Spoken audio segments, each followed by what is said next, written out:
안녕하세요. 사연에 빠지다의 DJ 민영입니다. 오늘 사연자는 시집살이를 당하다 못해 시모에게 뺨까지 맞는 서름을 당하고야 말았다는데요. 과연 어떤 사연인지 들어보겠습니다. 오늘도 두 가지 사연 준비되어 있어요. 끝까지 함께 해주실 거죠? 그럼 오늘의 사연 바로 시작해 볼게요.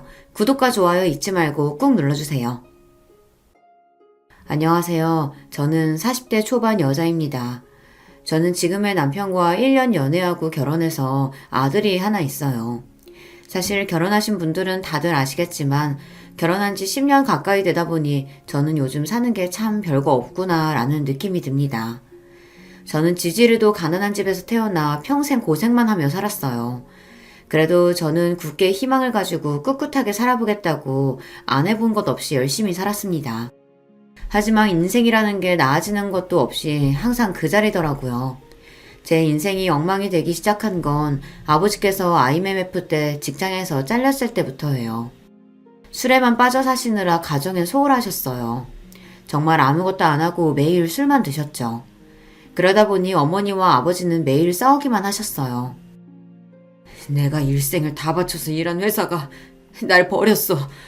내가 지금까지 회사 위에서 어떻게 살았는데 난 배신당했다고. 웃기고 있네. 나라까지 망하게 생긴 와중에 당신 같은 일개 직원을 누가 챙긴다고 그런 소리를 해. 헛소리하지 말고 당장 애들하고 어떻게 먹고 살 건지 궁리나 해. 지금 생각해보면 아버지는 자신이 없었던 것 같아요.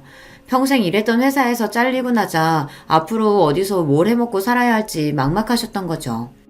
다시 세상에 나가는 게 겁이 나니 자꾸만 술에 취해 집에 숨어있기만 하신 거예요.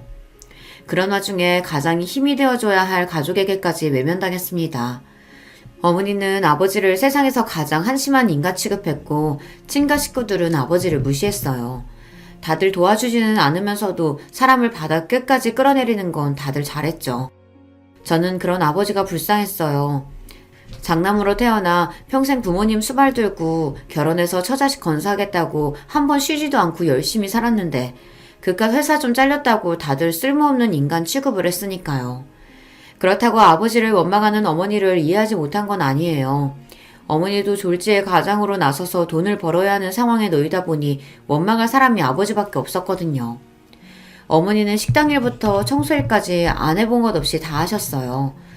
그런데 그것마저 어머니께서 사기를 당했습니다. 당시에 제가 고등학교에 다닐 때였는데 집까지 날려서 내 식구가 집도 절도 없이 여기저기 떠돌아다녀야 했습니다. 오빠는 대학을 휴학하고 도망가듯 군대에 입대했고 아버지는 어머니와 대판 싸웠고 집을 나가 소식이 끊겼습니다. 어머니는 급한 대로 저를 외할머니 댁에 맡겨놓고 돈을 벌러 나가셨어요. 그때가 저는 아버지가 회사에서 잘렸던 때보다 더 힘들었어요.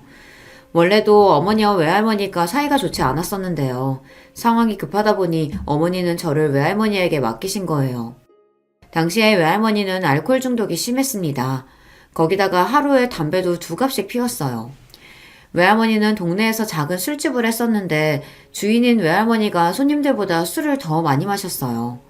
거기다가 가게 문을 닫고 들어오면 술에 취한 채로 저에게 온갖 막말을 퍼붓습니다. 그러게 그놈 면상에 영 돈이 붙어있지 않다고 결혼하지 말라고 그렇게 말렸는데 자기가 좋다고 부모한테 허락도 안 받고 홀라당 시집가 버리더니만 이제 와서 지가 급하니까 새끼를 나한테 보내? 외할머니는 원래부터 아버지를 좋아하지 않았어요. 엄마가 결혼하겠다고 아버지를 데리고 왔을 때부터 마음에 들지 않아 결혼을 반대했답니다. 어차피 할머니도 혼자 사는데 불쌍한 소녀 좀 키워주면 어때서 그래요? 내가 할머니 밥도 차려주고 빨래도 하고 설거지까지 해주잖아요. 솔직히 할머니도 내가 있으니까 더 좋지 뭐. 외할머니에게 매일 구박을 받으며 살다 보니 언제부턴가는 저도 면역이 생겨 웬만한 말에는 상처도 잘 받지 않았습니다. 어려서부터 어머니에게 외할머니 이야기는 귀에 딱지가 생기게 들었어요. 아이 아빠가 누군지도 모른 채로 자식을 싸질러 놓고는 제대로 키우지도 않았으면서 나가서 돈을 벌어오라고 내쫓았다고요. 그래놓고 어머니가 돈을 벌어오면 10원 한 장 안 남기고 다 뺏어갔답니다. 심지어 저에게도 매일 나가서 돈을 벌어오라는 소리를 했어요. 너는 19살이면 이제 애도 아니구만. 집구석이 거지 같으면 나가서 벌어먹을 생각을 해야지. 다 늙은 나한테 필부터? 내가 집안일은 할머니보다 훨씬 더 많이 하는데 빌붙기 누가 빌붙는다 그래요. 할머니한테 내가 월급을 받아도 시원찮구만. 뭐야? 2년이 쫄린 입이라고 아무 소리나 짓거리는 것 좀 봐. 앞으로 이 집에서 먹고 자려거든. 너도 나가서 네 생활비 벌어와. 안 그러면 이제 밥도 없어. 외할머니와 함께 사는 건 너무 힘들었어요. 아무리 외할머니라도 그렇지 이런 사람한테 자식인 나를 맡길 정도면 어머니도 상황이 급하긴 한가 보다 싶었습니다. 외할머니가 하도 닥달하는 바람에 저는 고3 때부터 아르바이트를 시작했습니다. 외할머니가 그나마 집에서 밥은 먹게 해줘도 돈은 일절 한 푼도 주지 않았거든요. 덕분에 저는 사회 경험을 일찍이 시작했어요. 더군다나 제가 아르바이트를 받으면 외할머니는 다 뺏어가려고 했습니다. 처음엔 저도 못 모르고 있다가 어느새 보면 외할머니한테 돈을 다 뺏겼어요. 하지만 나중에는 저도 꾀가 생겨서 제가 쓸 돈은 몰래 숨겨두고 나머지만 외할머니에게 줬습니다. 저도 살아야 하니까요. 그러다 제가 20살이 되었을 때 어머니와 아예 연락이 끊겼습니다. 제가 연락을 하면 아예 받지도 않았고 본인이 하고 싶을 때만 1년에 한두 번 연락했어요. 그때 외할머니가 노발대발 난리가 났었습니다. 2년이 남자 만나서 살림 차린 게 분명해. 그게 아니면 돈 벌러 간다는 년이 지금까지 자기 새끼 데리러 안 온다는 게 말이 돼? 으이구, 니년 팔자도 더럽다 더러워. 아비한테 버림받은 것도 모자라서 어미한테도 버림받고 오빠라는 새끼는 연락도 안 되고 졸지에 코가 다 됐다. 외할머니는 입이 참 걸었어요. 저를 걱정해서 하는 말인데도 기분이 나쁘게 들렸죠. 그래도 외할머니와 몇 년 살다 보니 그것도 적응이 돼서 별로 기분 나쁘지도 않았어요. 오히려 외할머니 말대로 내 팔자가 더럽긴 하다 싶었죠. 내가 고아는 무슨 고아야. 할머니가 있는데. 할머니도 나 있으니까 그나마 지금까지 덜 외롭게 살았잖아. 외할머니 앞에서는 항상 대범한 척 했지만 사실 저는 밤만 되면 불안했어요. 정말 이대로 엄마가 나를 데리러 오지 않아서 평생 이 허름한 집에서 외할머니 술 심부름이나 하며 사는 건 아닐까 싶어서요. 하지만 언제나 안 좋은 예감은 딱 들어맞았습니다. 외할머니 말이 맞았어요. 얼마 뒤 외할머니에게 엄마가 연락이 왔는데 어디서 남자를 하나 물었는지 살림을 차렸다고 하더라고요. 이쪽에 어린 자식이 하나 있어서 내가 키워줘야 돼. 그러니까 당분간은 엄마가 연락할 때까지 연락하지 마. 엄마는 참 불친절한 사람이었습니다. 무슨 말만 하면 제가 알아듣게 잘 설명해주는 법이 없었어요. 외할머니네 집에 저를 버리고 갈 때도 돈을 벌어서 온다고만 했지 언제 오겠다, 돈은 얼마씩 보내주겠다 일절 설명이 없었어요. 그런데 역시나 다른 남자가 생겨서 살림을 차렸다는 말도 저에게는 제대로 해준 적도 없으면서 그쪽에 어린 애가 있답니다. 그래서 당분간은 저에게 연락을 못한대요. 오빠랑 나 본인한테 자식이 둘이나 있으면서 자기 속으로 나온 자식은 신경도 안 쓰고 다른 사람 자식을 키워줘야 한다는 말을 저렇게 쉽게 할 수 있는지 이해가 안 됐습니다. 그 아저씨도 이상하다. 어떻게 엄마한테 어린 자식을 맡기지? 뭘 믿고? 뭐 이년아? 너 말 그따위로 할래? 암튼 그 놓친 애한테 애를 맡기는 게 아니었는데 몇 년 같이 있었다고 아주 말버릇도 그대로 닮았어. 나를 낳아준 친부모라고 해도 몇 년을 떨어져 살다 보니 우리가 가족이긴 한가, 정이 남아있긴 한가 싶었어요. 무슨 일을 당해도 무슨 소리를 들어도 더 실망할 것도 없었습니다. 할머니 말대로 팔자가 더러운 저는 부모에게도 버려졌고 형제에게도 버려졌어요. 아버지는 죽었는지 살았는지도 모를 정도로 연락이 두절됐고 돈을 벌어오겠다던 어머니는 1년에 한두 번 전화해서 돈 몇십만 원 붙여주는 게 다였어요. 오빠는 군대에 아예 말뚝을 박아 여기저기 전국을 돌아다니며 군 복무를 하는 것 같더라고요. 그렇다 보니 저에게는 외할머니밖에 없었습니다. 저에게 욕을 하든 술주정을 하든 이제 저에게 남은 사람은 외할머니 뿐이었어요. 저는 집안 사정이 그렇다 보니 대학도 못 나오고 바로 취직해서 일을 했습니다. 제가 20대 초반에 외할머니께서 돌아가셨어요. 저는 외할머니가 돌아가실 때까지 그 집에서 같이 살았습니다. 그때까지도 어머니는 저를 데리러 오지 않았으니까요. 심지어 외할머니께서 돌아가시기 전에 간암으로 고생을 하셨는데 그때도 엄마는 한 번을 보러 오지 않았어요. 제가 병원에 모시고 가고 약도 챙겨 먹이고 하는 동안 엄마는 전화 한 통 하지 않았습니다. 엄마는 외할머니께서 돌아가셨다는 연락을 받고 나서야 나타나서는 딸 흉내를 내며 장례식장에서 곡을 했습니다.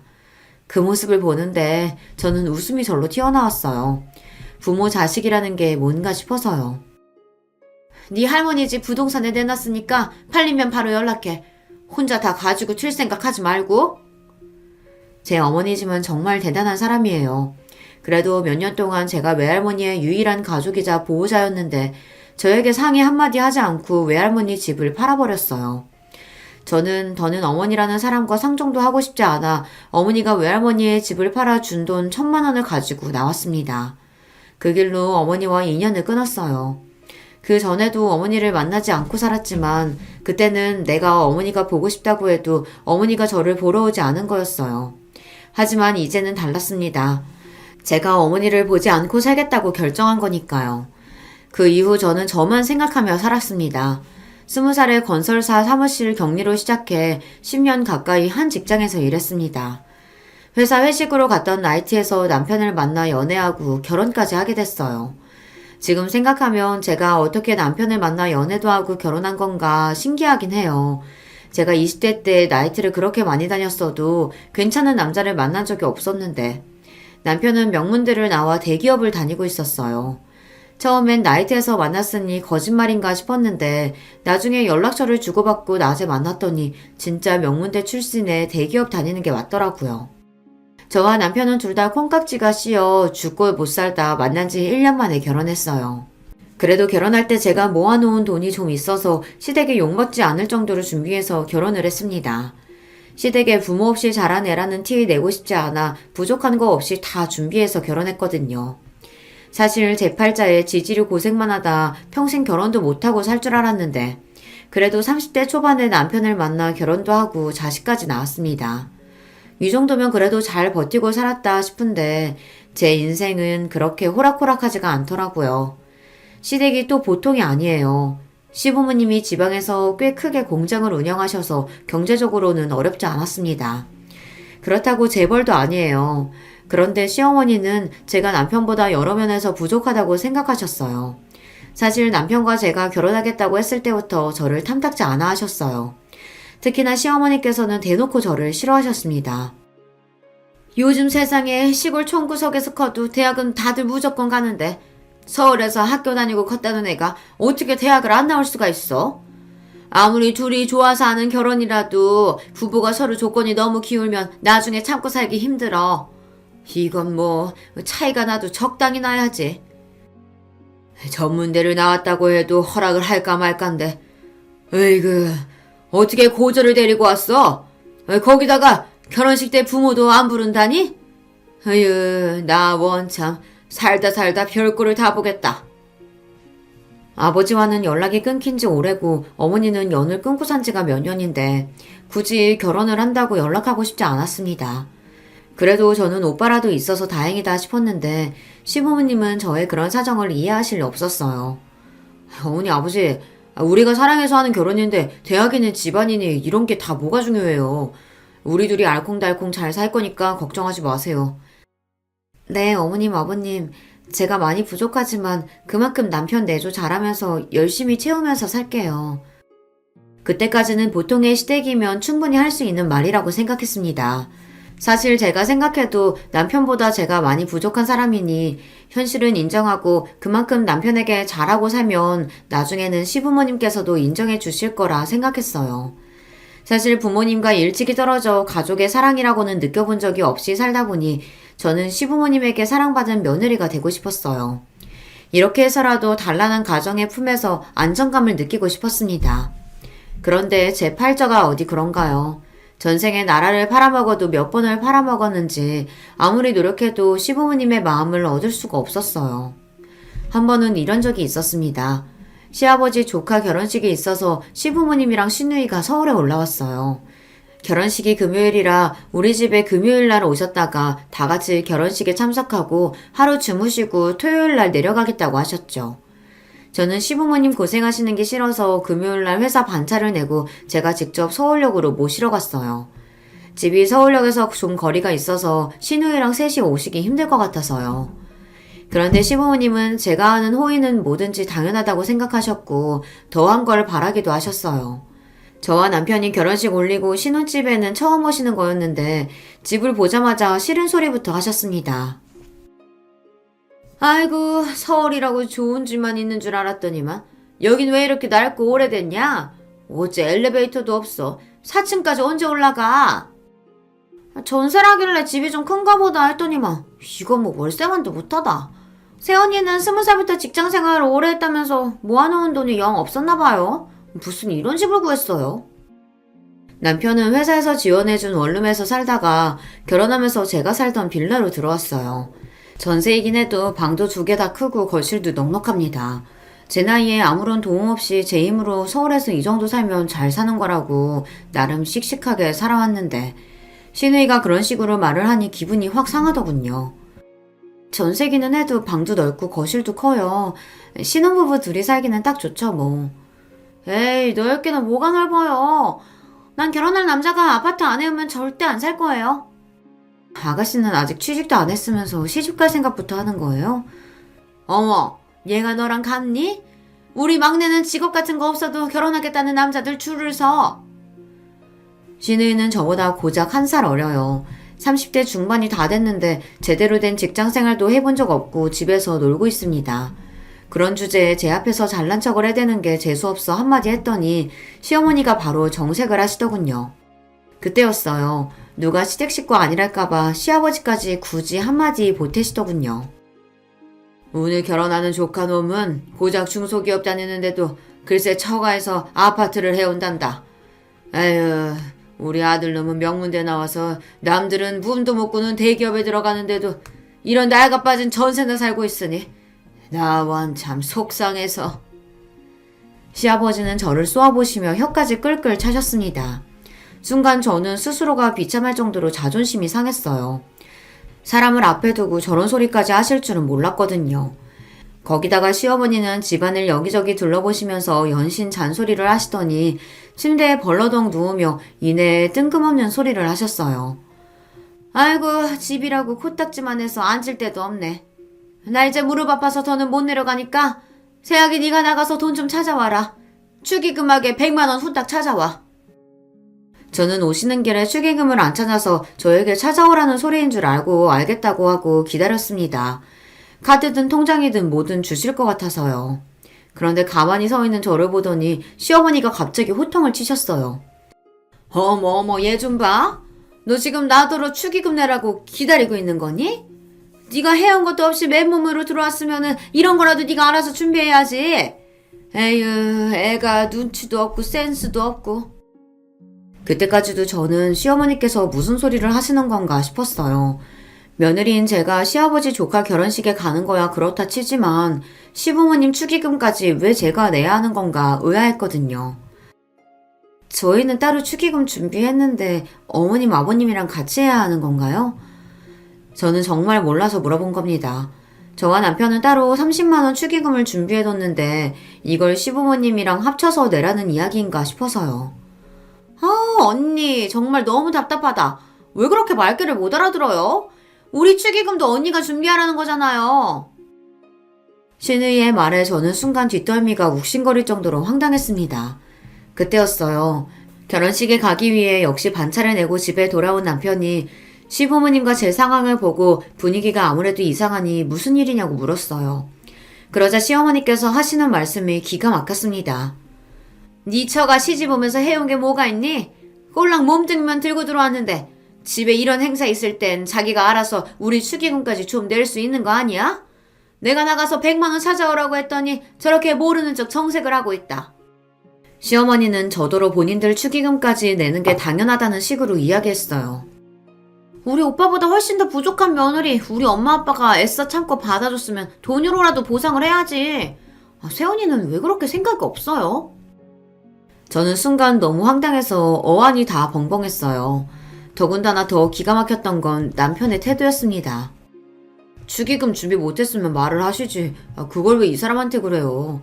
자기야, 나랑 같이 나가서 돈 찾아오자. 잠깐만 기다리세요. 금방 다녀올게요. 남편은 마치 제가 잘못하기라도 한 것처럼 연신 눈빛을 보내며 나가자고 했습니다. 남편은 결국 은행 가서 100만 원을 찾았어요. 그러면서 한다는 말이 가관이었습니다.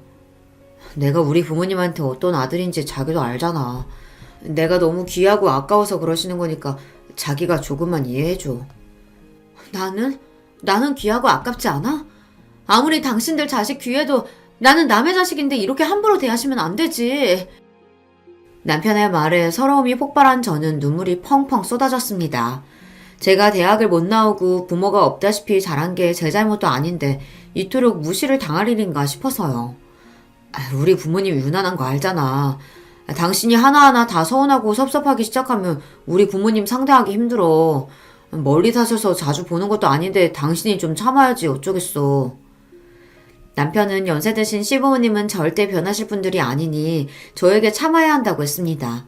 그게 가정의 평화를 지키는 일이라고 했어요. 처음엔 저도 시부모님과 시누이를 상대하는 게 너무 힘들었어요. 제가 아무리 잘하려고 해도 시댁 식구들의 마음에는 제가 남편보다 많이 모자라고 부족한 애라는 전제가 깔려있으니 저를 좋게 봐주실 생각이 없었죠. 남편 말대로 멀리 살아 다행이지 가까이 살면서 자주 만났다라면 저는 아마 견디지 못하고 남편과 헤어졌을 거예요. 그나마 1년 중 명절이나 집안 행사가 있을 때만 보니 그날만큼은 내가 보살이다 생각하고 꾹꾹 참는 수밖에 없었죠. 그런 와중에도 시부모님은 저를 괴롭히지 못해서 안달이었습니다. 시댁에 큰일이 있을 때마다 너무도 당연하게 제가 돈을 내야 한다고 생각하셨죠. 너는 애가 뉴스도 안 보냐? 시부모님 사는 동네에 비가 쏟아졌다는데 어떻게 며느리라는 애가 전화 한 통을 안 해? 아버님 죄송해요. 준우가 요즘 낮밤이 바뀌어서 통 뉴스 볼 시간이 없었어요. 비 많이 와서 피해가 있으셨던 거예요? 제가 어떻게 지내는지 애는 잘 크는지 평소에 제 안부 같은 건 원래도 묻지 않으시던 분들이라 그러려니 했습니다.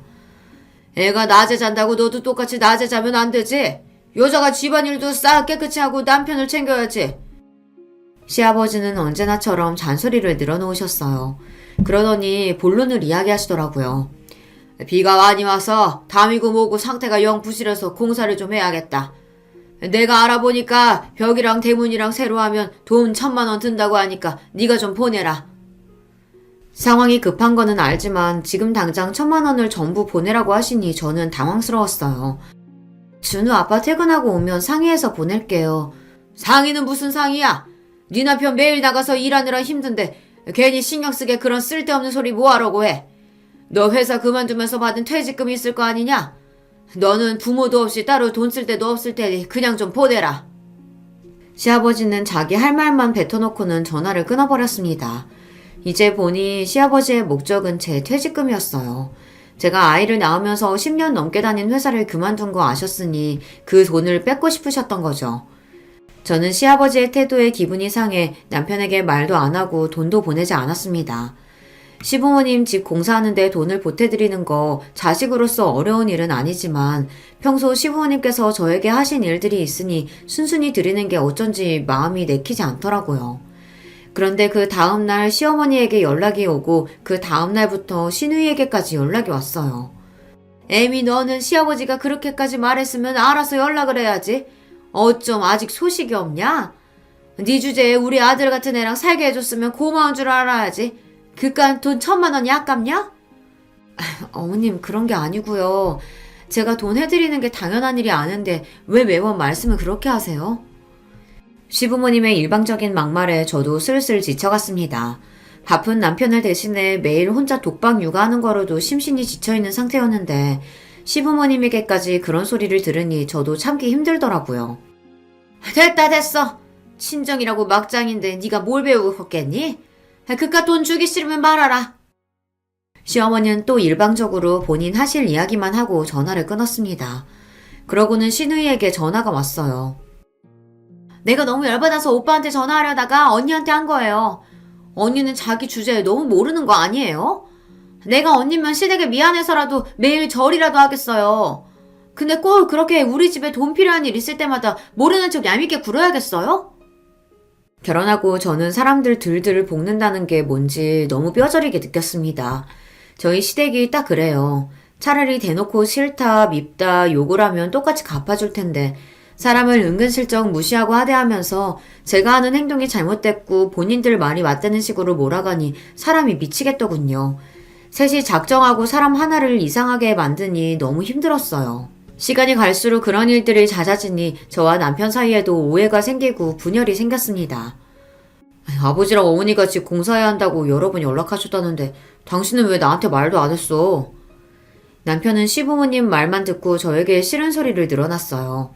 그럴 때면 저도 시부모님과 시누이에게 당한 게 있으니 말이 좋게 나오질 않았죠. 어머님 아버님께 돈 드리기 싫으니까 말 안 했지. 내가 좋게 마음먹고 좀 도와드리고 싶어도 어머님 아버님 아가씨까지 다들 사람을 무시하고 막말하는데 질려서 나도 더는 해드리고 싶지 않아. 알겠어. 나도 중간에서 정말 지친다. 내가 알아서 할 테니까 당신은 신경 꺼. 남편은 싸우는 걸 제일 싫어하는 사람이에요. 그러다 보니 제가 시댁 식구들과 문제가 생기면 언제나 대충 넘어가자는 식이었습니다. 신혼 때랑 똑같아요. 시부모님이 저에게 잘못했어도 며느리인 제가 참아야 한다고 생각했어요. 거기서 내가 더 나아가 화를 내면 남편은 듣기 싫다는 듯 자리를 피했죠. 그렇게 몇 년을 참고 살았습니다. 남편도 항상 시댁 이야기가 나오면 예민하고 화를 내는 저를 참아줬다고 생각하겠지만 저는 매일 대놓고 저를 무시하는 시댁 식구들 사이에서 버티며 견뎌야 했어요. 그러던 어느 날이었습니다. 시누이가 결혼한다고 날짜를 잡았더라고요. 성격도 지랄맞고 인성도 바닥이라 시집은 절대 못 갈 줄 알았는데 그래도 어디서 눈먼 놈 하나 잡았는지 결혼을 하기는 한다더군요. 저와 시누이 사이가 별로라고 해도 남편에게는 하나밖에 없는 동생이니 결혼식 때 뭘 해주면 좋을까 고민하다가 이것저것 고민해봐도 돈이 제일 나을 것 같아 현금으로 300만 원을 주기로 했습니다. 저와 남편 형편에는 최대한 많이 생각한 금액이었어요. 그런데 저는 시어머니에게 생각지도 못한 일을 당하고야 말았습니다. 시댁에 일이 있어서 내려갔다가 남편과 시어머니와 함께 저녁 식사를 했어요. 그 자리에서 시누이 결혼식 이야기가 나와 저희는 축의금으로 300만 원을 하겠다고 했더니 순식간에 분위기가 이상해졌습니다. 300만 원이라는 금액이 시어머니께서 생각하시기엔 적다고 생각하셨는지 인상을 확 부기시더라고요. 제가 시어머니의 평소 성격을 몰랐다면 그냥 넘겼을 텐데 아무래도 돈 문제에 있어서 예민하신 분이라는 걸 누구보다 잘 알다 보니 설명이 필요할 것 같았어요. 그래서 저와 남편 상황을 말씀드리려고 했습니다. 그런데 그때 제가 말할 새도 없이 시어머니께서 갑자기 자리에서 벌떡 일어나시더니 제게로 다가왔어요. 그리고는 제 뺨을 세게 갈겼습니다. 저는 시어머니의 행동에 놀라서 말문이 턱하고 막혔어요. 옆에 있던 남편도 놀라서 시어머니에게 달려갔습니다. 엄마 미쳤어? 지금 뭐 하는 거야? 내가 내 아들을 아는데 애가 하나뿐인 동생 시집 가는데 절대 300만 원 할 애가 아니다. 네가 신이 돈 주기 싫어서 순지는 우리 아들 꼬셔서 300만 원 하자고 한 거지? 그치? 저는 순간 꿈을 꾸는 줄 알았습니다. 그렇지 않고서야 어떻게 시어머니라는 사람이 며느리 뺨을 때릴 수 있겠어요. 제가 남편과 결혼해 사는 동안 시어머니에게 별의별 소리 다 듣고 살았지만 살다 뺨까지 맞게 될 줄은 정말 상상도 못했습니다. 시어머니는 우리 집 사정도 잘 알지 못하며 300만 원이 적다고 생각했나 봐요. 그 순간 알겠더군요. 제가 가지지 못했던 안정적인 가족이란 평생 노력해도 갖지 못하겠구나. 내 팔자가 원래 이 모양인 거구나 싶었어요. 그렇게 정신을 차리고 보니 더는 이대로는 살 수 없겠다는 결론에 이르더군요. 저는 곧바로 남편에게 다가갔습니다. 그러고는 남편에게 이혼하자고 선언했어요. 나 이런 취급까지 받으면서 더는 당신 아내로 못 살겠어. 우리 이혼해. 제 입에서 이혼이라는 단어가 나오자 시어머니가 기가 차다는 듯 콧방귀를 뀌었어요. 그러더니 한다는 말이 가관이었습니다. 어이씨구, 네 주제에 나한테 뺨 좀 맞았다고 감히 내 아들한테 이혼 소리를 먼저 해? 네가 아주 정신이 나갔구나. 시어머니는 뻔뻔해도 너무 뻔뻔했습니다. 며느리 뺨을 때리고도 미안한 줄을 몰랐어요. 정신 나간 건 어머님이죠. 어떤 미친 시어머니가 며느리 뺨을 때려요.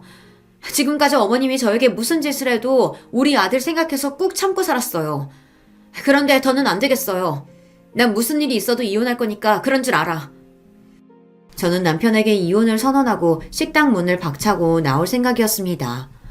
제 마음은 어느 때보다 진심이었으니까요.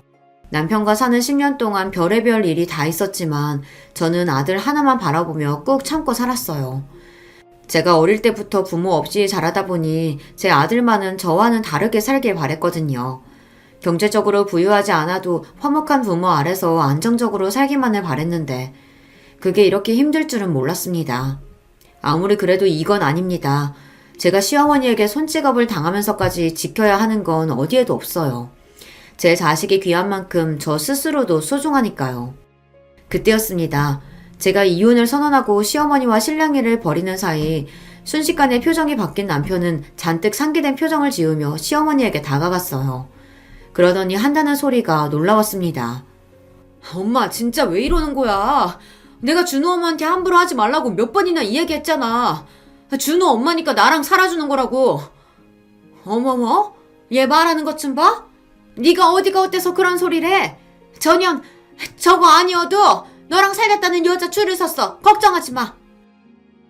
착각은 자유하지만 시어머니는 단단히 착각하고 있었어요. 제가 남편과 이혼해서 남편이 이혼남이 되더라도 여자들이 줄을 설 거랍니다. 그 정도로 현실 감각이 없었어요. 엄마 때문에 준호 엄마가 나랑 못 살고 이혼하겠다는 거잖아. 나 준호 엄마 없이는 절대 못 사니까 엄마가 얼른 사과해. 안 그러면 나도 앞으로 절대 엄마 안 봐. 남편이 그렇게 나올 줄은 몰랐는데 갑자기 시어머니에게 언성을 높였어요. 그러더니 저에게 사과 안 하면 시어머니와 아예 인연을 끊겠답니다. 그 순간 저는 남편이 웬일인가 싶어 어안이 벙벙했습니다. 놀라운 건 거기서 끝이 아니었어요. 남편이 제 손을 꼭 잡더니 시어머니에게 한 번 더 소리를 질렀습니다. 준호 엄마가 꼬셔서 축의금 300만 원 하는 거 아니냐고? 엄마, 준호 엄마 아니었으면 나 수중에 돈 10만 원도 없어. 그나마 준호 엄마가 있어서 300만 원이나 축의금 할 수 있는 거라고. 애가 자꾸만 뭐라고 하는 거야. 그 유명한 대기업에 다니는 네가 수중에 돈이 없기는 왜 없어? 농담이라도 그런 소리 하는 거 아니야. 엄마 제발. 제발 모르면 가만히 좀 있어. 나 돈 없어. 회사도 잘린 데다가 퇴직금 받은 것까지 다 주식에 투자했다가 몽땅 다 날렸다고. 뭐야? 그 좋은 대기업을 네가 왜 잘려? 거기다 주식이라니. 그럴 리가 없다. 너 지금 그것도 네 마누라가 시켜서 하는 거짓말이지? 그치? 시어머니는 평생 속고만 살았는지 말도 안 되는 소리를 했습니다. 남편이 무슨 말만 하면 다 제가 시킨 거라고 했어요. 하지만 남편의 말은 모두 다 진실이었습니다. 작년에 남편은 그 대단한 대기업에서 잘렸고 퇴직금으로 받은 돈을 주식과 비트코인에 투자했다가 싹 다 날렸어요. 남편은 시댁 식구들의 자랑입니다. 시골 촌구석에서 태어나 학원도 한 번 안 다니고 서울의 명문대에 떡하니 붙은 것도 모자라서 이름만 대면 모두가 아는 대기업에 척척 입사한 대단한 아들이에요. 동네 자랑이 따로 없었죠. 집안에 온 기대를 받으며 살아온 아들이 부모도 없고 가진 것도 없는 저 같은 여자를 만나 결혼했다고 했을 때 부모님은 착잡했습니다. 안 그래도 제가 마음에 들지 않던 와중 말도 잘 안 듣고 고분고분하지도 않으니 시부모님은 어떻게 해서든 제 길을 꺾어보려고 했어요. 그런데 일찍이 산전수전 겪으며 살아온 저에게 그것마저도 쉽지 않았어요. 그러니 그 잘난 아들이라도 가지고 생색이라도 내고 살아보려고 했던 거죠. 그런데 그 잘난 아들이 회사에서 잘리고 말았습니다. 남편은 투자 이야기는 몰라도 회사에서 잘린 건 시댁 식구들에게 이야기하겠다고 했지만 제가 그러지 말라고 했어요. 시부모님에게 남편이 어떤 아들인지 누구보다 잘 아는데 그 잘난 아들이 회사에서 잘렸다고 하면 너무 속상해 하실 것 같아서요. 나중에 새로 직장을 구하고 나서 말씀드리자고 했죠. 그래서 남편도 시댁에 말은 못하고 끙끙거리고 있었어요. 사실 저도 처음엔 바로 직장이 구해줄 줄 알았는데 생각보다 재취업이 쉽지 않더라고요. 그동안 제가 열심히 일해 생활비를 충당하다 보니 남편이 저에게 많이 미안했어요. 더군다나 상황을 모르는 시어머니께서 툭하면 저를 무시하고 구박하시니 남편은 더 어쩔 줄 몰라 했습니다. 그 와중에 오늘 같은 일까지 생겼으니 남편은 더 불안했던 겁니다. 제가 세상 단호한 얼굴로 이혼하자고까지 했으니까요. 그래. 뭐 네가 회사에서 잘렸다고 하자. 그렇다고 그게 무슨 문제야? 너처럼 명문대 나오고 대기업까지 다닌 애를 어느 회사에서 마다하겠어? 분명 금방 취직될 거다. 걱정할 것도 없지 뭐. 엄마, 나 회사 작년에 잘렸어. 집에서 논 지 벌써 1년이나 됐다고. 그동안 준호 엄마가 나 대신해서 가장 노릇하느라 고생이 많았는데 엄마까지 제발 보태지 좀 마. 남편은 못난 아들 때문에 고생하는 며느리한테 잘해주지는 못할 망정 어떻게 따귀를 때릴 수 있냐고 따졌지만 뻔뻔한 시어머니가 그런 상황을 인정할 리 없었어요. 오히려 끝까지 본인은 잘못한 게 없다고 우겼죠. 에미니가 우리 아들 대신해서 몇 달 가장 노릇 좀 했다고 아주 어깨에 힘이 잔뜩 들어갔나 본데 그렇다고 한들 내가 네 뺨 좀 때렸다고 네 주제에 이혼 이야기까지 입에 올리는 건 아니지. 너보다야 내 아들이 100배는 아까운데. 엄마 제발 좀 그만해. 준호 엄마가 나보다 못한 게 뭐가 있다고 자꾸 그래. 누가 봐도 준호 엄마가 나보다 100배는 아까워. 아이씨구 너야말로 멍청하게 무슨 소리 하는 거야? 너는 명문대 나와서 대기업까지 다니데다가 멀쩡히 부모가 둘 다 살아있잖아. 근데 네 마누라 봐라. 고졸인 것도 기가 막혀 죽겠는데 부모라고는 죽었는지 살았는지도 모른다잖아. 어디서 굴러먹다가 왔는지 알게 뭐니? 또 저 소리였습니다. 이쯤 되니 제가 대학도 나오고 부모님도 멀쩡히 옆에 계셨다면 시어머니가 저를 대하는 태도가 달랐을까라는 생각부터 들더라고요. 저는 똑같이 김진하고 똑같이 남편의 아내인데 제가 좀 부족하다고 해서 이런 소리까지 들으며 사는 게 맞는 건가 싶어서요. 시어머니는 어디서 못되게 말하는 법을 배우기라도 하는 건지 말을 밉살맞게 참 잘합니다. 말만 잘하면 뭐해요. 눈치가 없는걸요. 준호 엄마가 부모가 없기는 왜 없어. 준호 엄마 멀쩡히 어머님 아버님 다 계셔. 얼굴 안 보고 산다고 없는 거 아닌데 왜 자꾸 그런 식으로 이야기를 해. 아이고 싸질러 낳기만 한다고 부모니? 자식을 책임지고 키워야 부모지. 저거 봐라. 애가 부모한테 보고 배운 게 없으니 자식도 있는 애가 저렇게 이혼 얘기를 쉽게 하지. 시어머니의 막말에 순간 간신히 붙잡고 있던 이성이 빠지지 끊어지고야 말았습니다. 저는 잔뜩 화가 난 얼굴로 씩씩거리며 시어머니의 코 앞까지 다가갔어요. 어머님은 자식을 그렇게 잘 키워서 딸녀는 평생 직업도 없는 백수로 키우고 아들놈은 돈만 있으면 주식이다 비트코인이다 그렇게 넣어서 다 날려먹는 막년이로 키우셨어요? 뭐? 놈? 너 지금 말 다 했어? 이게 애미애비한테 버려져서 큰 게 불쌍해서 받아줬더니만 너 말 다 했어? 시어머니가 제가 불쌍해서 받아줬다는 소리를 듣는데 정말 기가 막혀서 웃음이 다 나오더군요. 받아주긴 개뿔. 그리고 우리 부모님 나 안 버렸거든? 우리 아버지 아니었으면 우리 지금 이렇게 살지도 못해요. 아버지? 너한테 무슨 아버지가 있다 그래? 너 고아나 다름없는 애잖아. 고아라니 엄마 말 좀 조심해요. 얼마 전에 장인어른께서 우리 찾아오셨어. 그동안 연락 못해서 미안하다고. 준호 엄마랑 연락 못하고 지낸 세월 동안 장인어른이 안 해본 거 없이 고생하시다 자수성가하셔서 글쎄 서울에 건물이 2개나 있대. 이번에 나 회사 잘리고 돈도 다 날려서 전세금 올려줄 돈도 없었는데 장인어른이 바로 주셨다니까? 뭐야? 건물이 2개? 너 그게 사실이야? 정말 너희 장인이 나타났냐고? 남편의 말은 다 사실입니다. 얼마 전 아버지가 제 앞에 나타나셨어요. 저 자식을 버리고 집을 나가버렸던 아버지는 한시도 저와 오빠를 잊은 적이 없답니다. 몰래서라도 돈을 벌어 저희 앞에 나타나겠다고 다짐하셨대요. 그게 20년 가까이 걸리신 거예요. 20년이라는 긴 기간 동안 아버지는 하루도 쉬지 않고 열심히 일했답니다. 공사장, 인테리어 현장, 몸으로 하는 일이란 일은 다 하면서 기술을 배웠대요. 그러다 잘 알게 된 부동산 투자회사 대표와 동업을 해서 성공을 이뤘대요. 그 덕분에 서울 한복판에 건물을 2개나 올렸답니다. 그제야 저와 오빠 앞에 나타날 명분이 생겼다고 생각한 아버지는 수소문을 해서 저와 오빠를 찾아내셨어요. 그래서 얼마 전에 오빠와 남편 그리고 저와 함께 아버지는 오랜만에 만나 회포를 풀었습니다. 당시에 남편이 취직도 안 되고 돈도 다 널려서 형편이 좋지 않을 때였는데 주인이 전세금까지 올려달라고 해서 답답하던 차였어요. 은행에 대출을 알아보러 한창 다닐 때라 아버지와 식사 자리에서도 은행에서 걸려온 전화를 받았었는데요. 제 상황을 알게 된 아버지께서 대출받을 필요 없다고 그 자리에서 바로 돈을 보내주겠다고 하시더라고요. 저는 괜찮다고 제가 알아서 하겠다고 여러 번 이야기했지만 아버지는 더 완강하게 이야기하셨어요. 내가 평생 너희한테 아버지 노릇 못하고 살았는데 이렇게라도 갚을 수 있으니 얼마나 다행이니. 그리고 내가 왜 그동안 그렇게 힘들게 벌어서 건물부터 샀는데 다 지금까지 고생만 하고 산 너희한테 물려주려고 그런 거다. 앞으로는 돈 걱정하지 말고 살아. 이 아버지가 다 알아서 해줄게.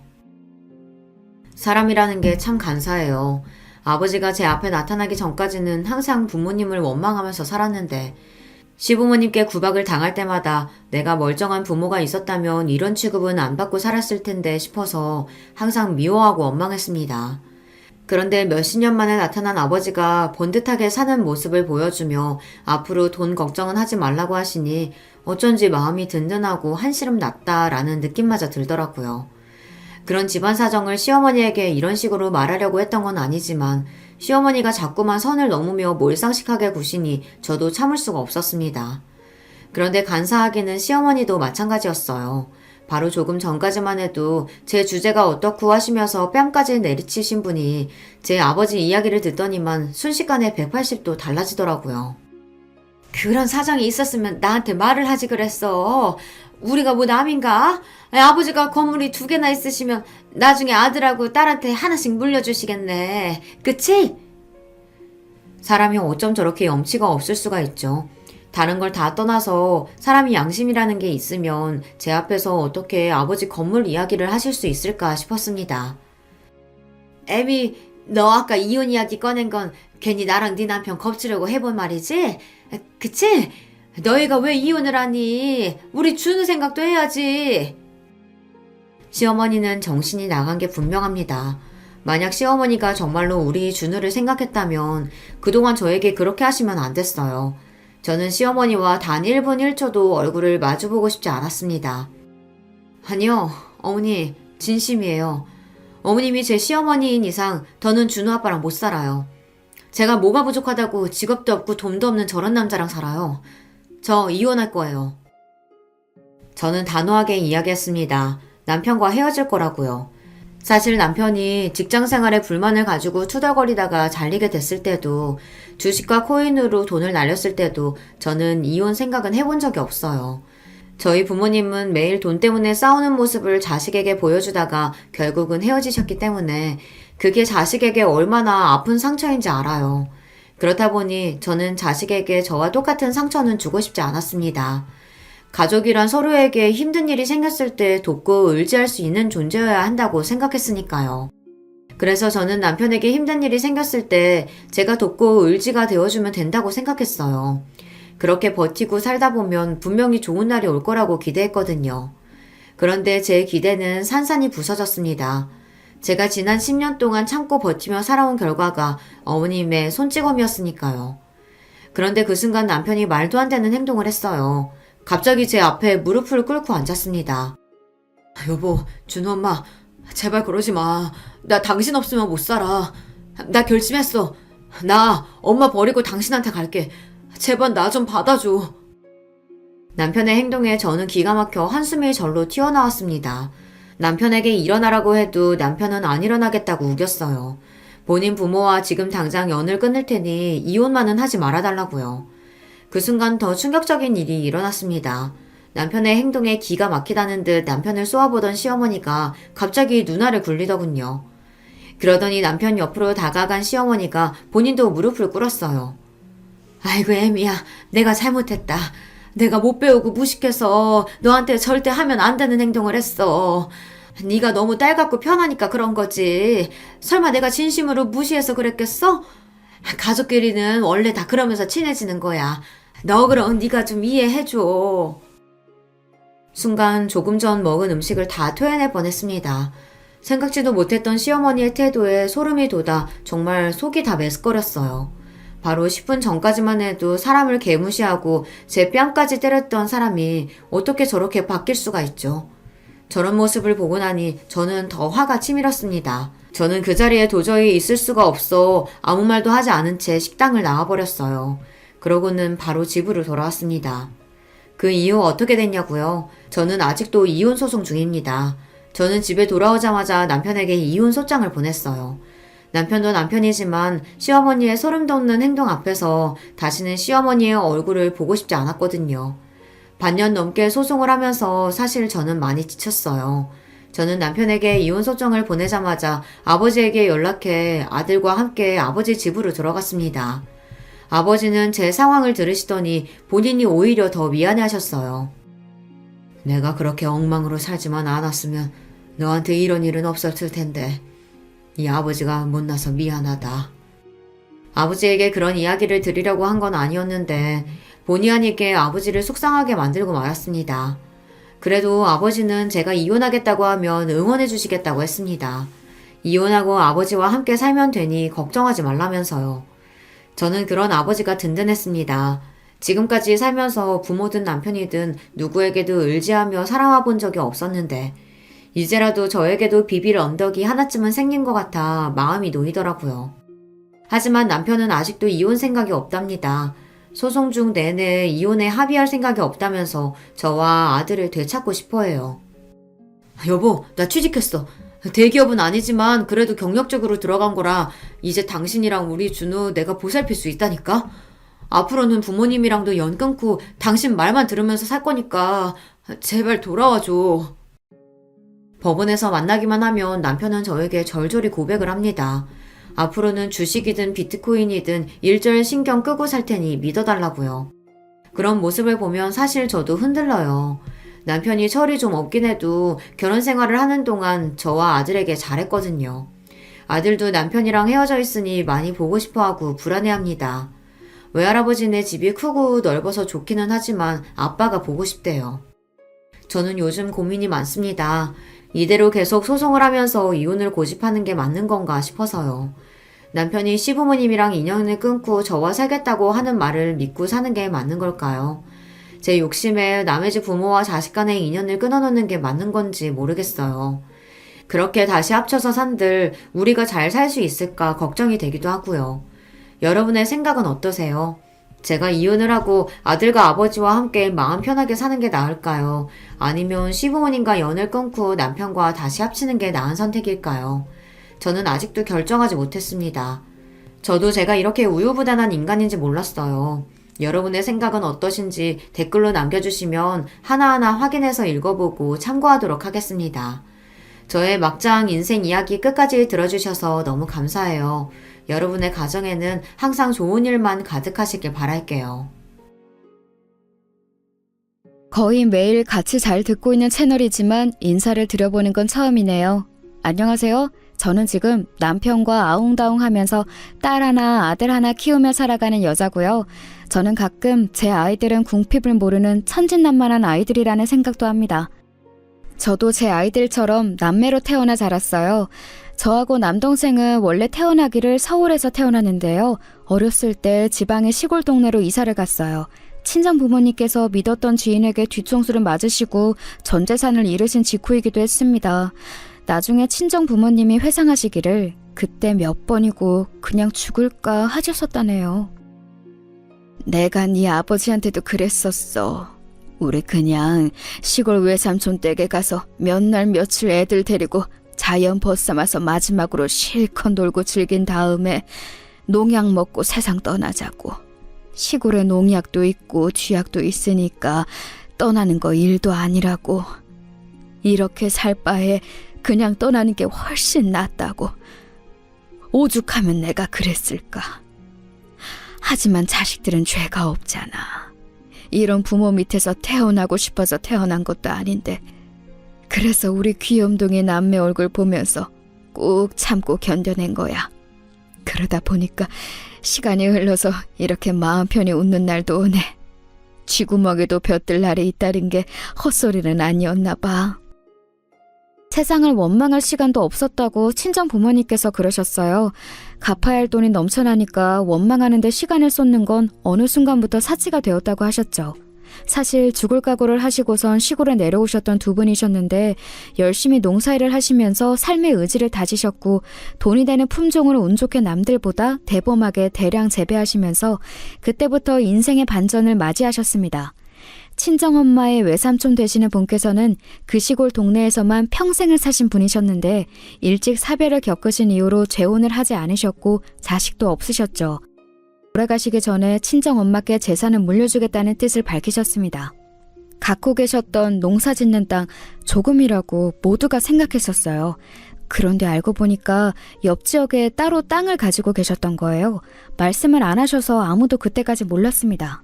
저희 가족의 몫이 된 그 땅은 몇 년 후 개발이라는 수지를 맞이하여 엄청난 재산을 저희에게 선사해 주었고요. 이게 대체 어떻게 된 일인가 싶어서 저희 가족은 어리둥절했었네요. 항상 시골 밥상을 차려 먹었던 저희 가족이었는데 엄청난 거금이 들어온 이후로 처음 족발을 사왔습니다. 그때 소주 한 병을 다 비우신 친정엄마께서 눈물과 함께 고백하셨던 거예요. 사실 옛날에 죽으려고 했다고요. 이 시골 동네에 죽으러 내려올 생각이었다고 말입니다. 저는 애써 담담하게 들었으나 옆에서 친정아버지는 미안하다며 우셨고 제 남동생도 울었습니다. 제가 울지 못한 건 지난 세월 꿋꿋하게 지켜온 장녀의 위치 때문이었던 것 같아요. 남다른 책임감이 요구되었거든요. 친정부모님은 쉴 새 없이 일을 하셨고 그에 따라 집안일을 도맡아 하고 남동생을 챙기며 돌보는 건 제 몫이 되었습니다. 남동생이 엇나가면 그건 제 책임이라 생각했기에 늘 애쓰며 살았던 것 같아요. 저는 심지어 남동생의 학교에 선생님과 면담하러 부모님 대신에 제가 간 적도 있었습니다. 그 정도로 친정 부모님께서는 농사일에 매진을 하고 계셨어요. 땅이 생기고 어마어마한 수지를 맞을 거라는 미래를 아셨어도 그리 열심히 하셨을까. 저는 이렇게 호기심을 품은 적이 있었는데 지금은 확신합니다. 친정 부모님께서는 그런 미래를 아셨더라도 그 자결하는 태양 아래에서 땀을 흘려가며 매일같이 일을 하셨을 거라고요. 빚은 진작에 다 갚은 지 오래였고 저희 집은 품종을 고르는 것에 큰 운이 따라줘서 부자가 되었고 생각지도 못하게 생긴 땅이 수지를 맞는 바람에 더 큰 부자가 되었지만 친정 부모님께서는 겉으로는 결코 그러지 않으신 것처럼 구셨습니다. 저희 남매는 그런 친정 부모님을 이해했어요. 절친했던 지인에게 배신을 당하시고 수중에 돈이라는 걸 다 잃어보셨고 빚까지 생겨서 삶의 벼랑 끝에 내몰려 본 분들이셨기 때문에 남다르실 수밖에 없었던 것이죠. 또한 친정 부모님께서는 땀을 흘려서 돈을 버는 노동의 가치를 무척 숭고하게 여기시는 분들이었습니다. 저는 남동생의 학업까지 열심히 챙기는 와중에 운이 좋게도 성적을 잘 받아서 좋은 대학에 진학했습니다. 생각해보니까 제가 규칙적으로 바쁘게 지내서 가능했던 일 같아요. 밥 차리고 청소 빨래 다 하고 남동생이 혹시 학교에서 사고라도 치지 않았나 매일 점검하고 확인하고 모르는 수학 문제가 있다고 하면 제가 머리 싸매서 그거 알려주고 남동생을 공부에 흥미가 없는 아이였기 때문에 제가 그 흥미를 붙여주려고 애를 많이 썼었어요. 그러다 보니까 하도 규칙적인 생활에 갇혀서 저도 제 공부할 시간에는 정확히 공부를 했고 서울의 좋은 대학까지 진학을 했죠. 저를 보면서 남동생이 의욕을 불태우길 바란 것도 있었기에 너무 기뻤습니다. 남동생이 자기도 해내겠다면서 그때부터 자습하는 습관을 들였거든요. 제가 서울로 가게 되었을 때 친정 부모님께서는 아주 의외의 말씀을 해주셨어요. 저보고 앞으로 계속 서울에서 살라고 하셨습니다.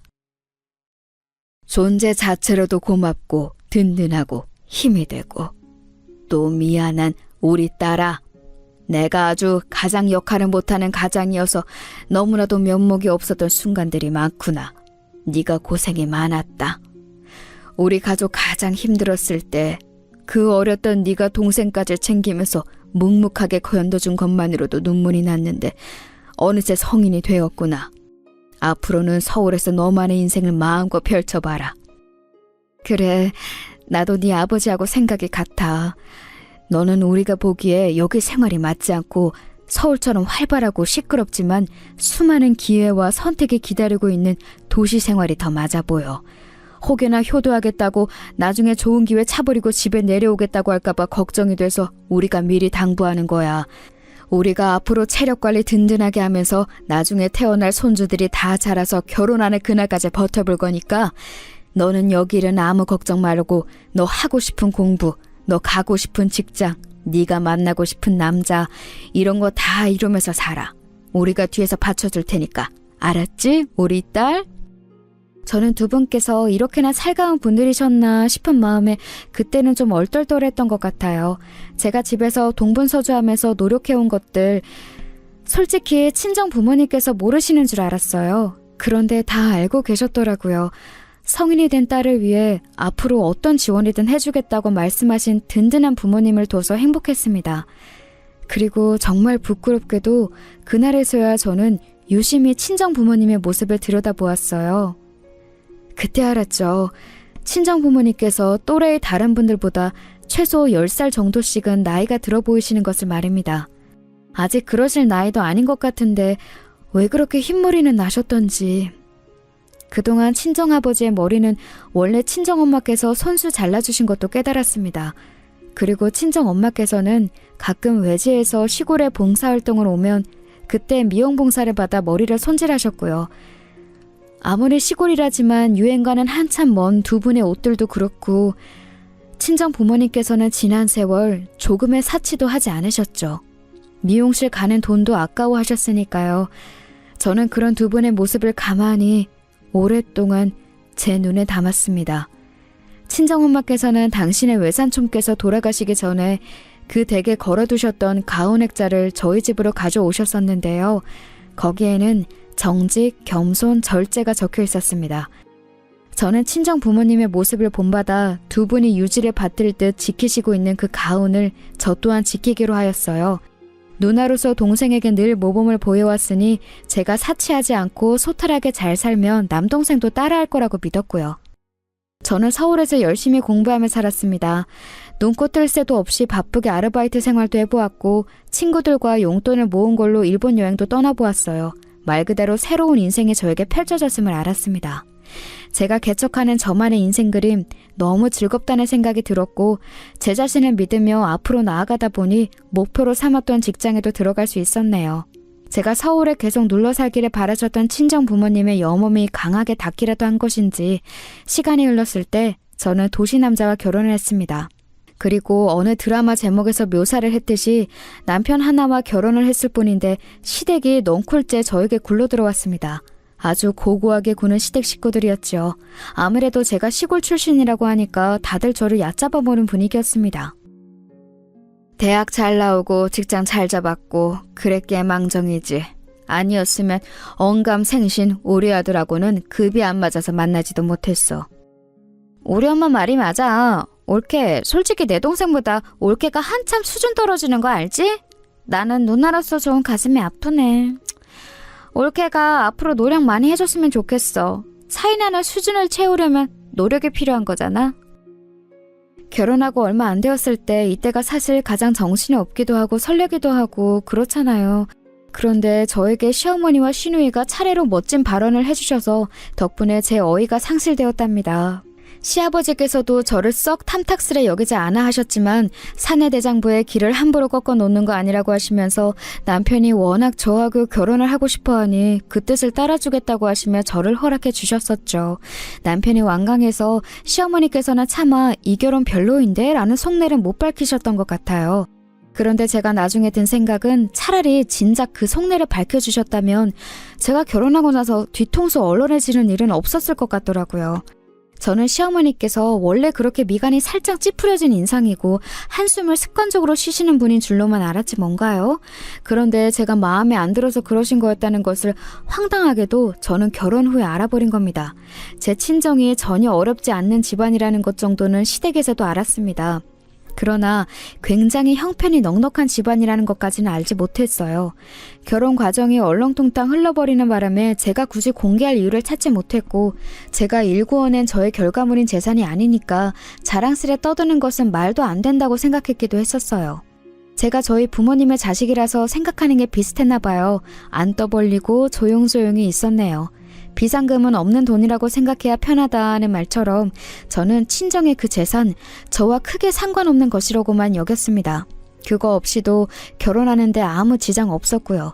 남편하고 둘이 취향 같은 게 서로 잘 맞아서 아기자기한 신축 빌라에서 반전세 2년 계약으로 우선 결혼 생활을 시작하는 것도 의견이 일치했고 간단한 살림만 우선 놓고 살자는 것도 손발이 척척 맞았습니다. 여러분 혹시 피규어가 뭔지 아시나요?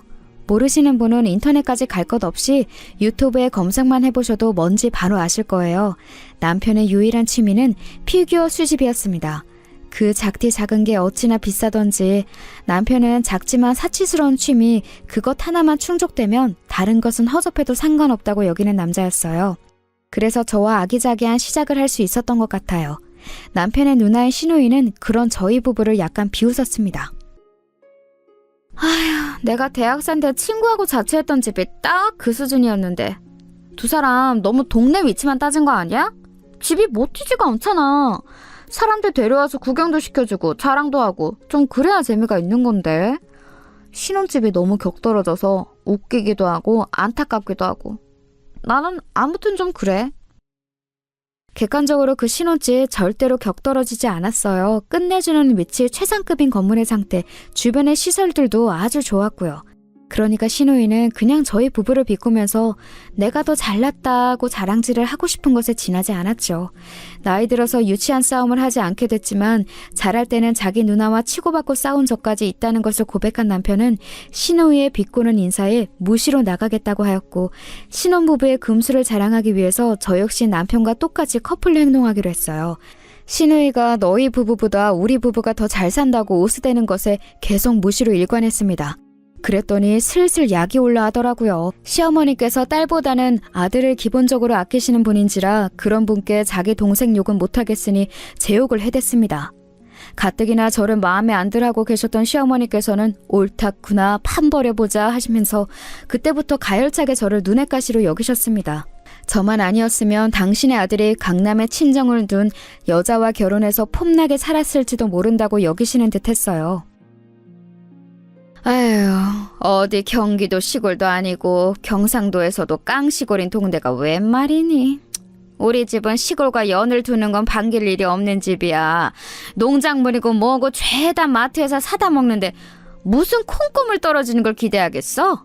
지저분하게 시골 농작물이라도 받을 생각을 하니까 소름이 돋으려고 하네. 아휴, 마트에서 사다 먹는 게 깔끔하고 좋아. 시어머니께서 그런 혼잣말을 크게 제 옆에서 하셨을 때 저는 하마터면 어머님 누가 여쭤봤나요? 라고 외칠 뻔했습니다. 아무도 안 궁금해한 내용을 혼자 떠드시는 저희가 무엇인지 굳이 알고 싶지는 않았네요.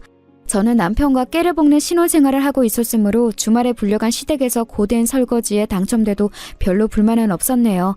남편은 처음부터 계속 요지부동 오로지 저희 편이었으니까요. 남편이 저에게 제발 결혼해달라며 졸라댄 것은 저를 얕잡아보는 2인조 시어머니와 시누이도 차마 부정 못하는 사실이었습니다. 참고로 남편은 서울 토박이에요. 저하고 연애할 때 부산은 시골 아니야? 라고 했다가 저에게 등짝을 맞은 적이 있습니다. 그래서 제가 남편을 데리고 부산 여행을 갔었죠. 해운대를 직접 가보니 너무 즐거워하던 남편을 데리고 대구에 가서 각종 먹거리들도 맛보여 주었고요. 어느 때에는 전라도에 내려가서 멋들어진 자연 관광지를 쫙 돌았습니다. 그랬더니 지방 여행에 남편이 눈이 확 트인 거예요.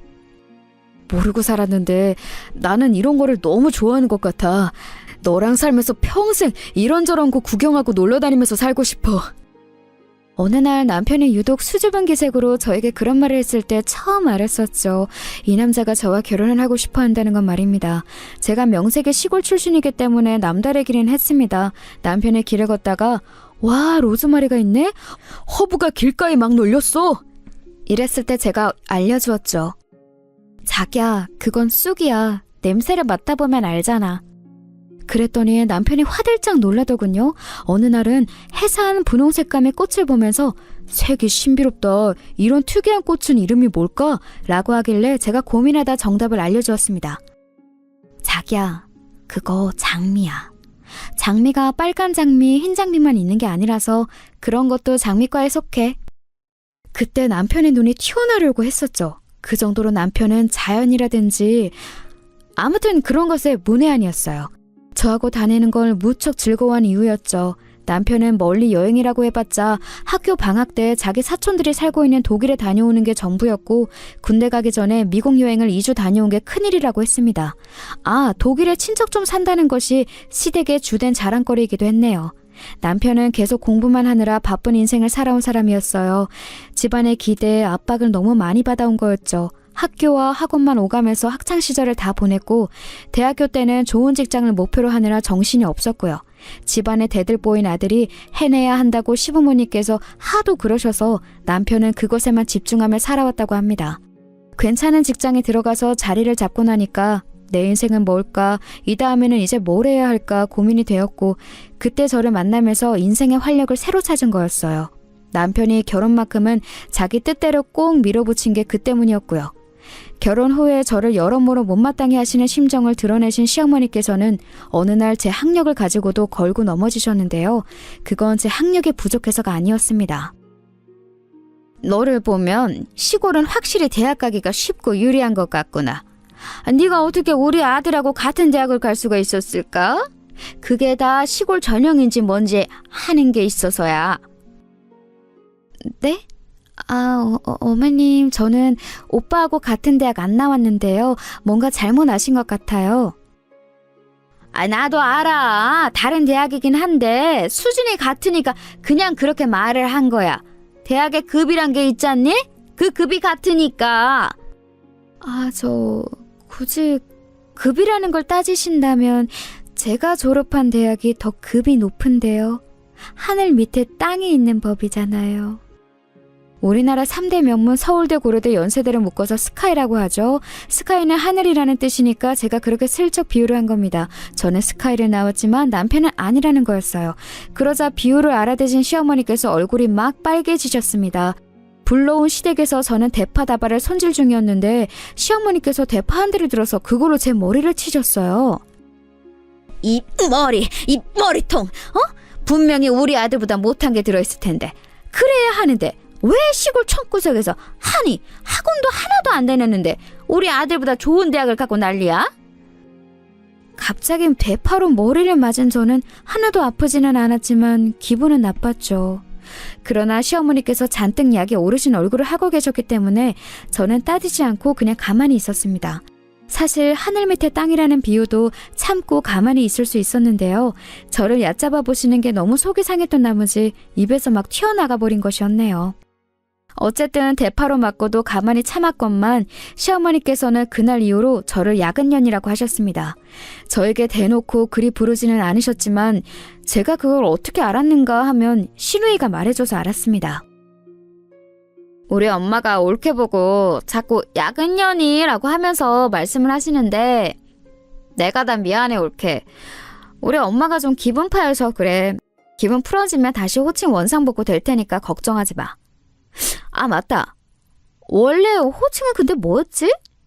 야근년 말고 시골년? 이거였나?